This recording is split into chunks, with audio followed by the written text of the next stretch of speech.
আসসালামু আলাইকুম, নমস্কার। চাক আমি বিম বান্ধিছোঁ। আমি বিমটো বান্ধিছোঁ L/3 and L/4। L/3 L/4 এইটো কণিছে বান্ধিছোঁ, মানে তলৰটো আছে আপোনাৰ L/4ত, ওপৰটো আছে আপোনাৰ L/3। আৰু আপোনালোকে চবেই তেনেকৈ বান্ধিব L/3 L/4। মানে L/3 মতলব হ'ল মানে এটা ৰুমৰ ডিষ্টেঞ্চ কিমান আছে, এই ডিষ্টেঞ্চটো 3 ভাগ কৰি পেলাই 2 ভাগ আপোনালোকে 2 চাইডে বান্ধিব আৰু 1 ভাগ তলত বান্ধিব।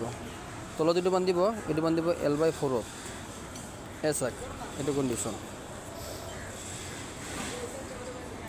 আছে ওপৰটো L/3 আৰু তলতটো আছে চাক L/4। চাক, যদি আপোনালোকৰ ভিডিঅ'টো ভাল লাগিছে লাইক কৰিব আৰু শ্বেয়াৰ কৰিব।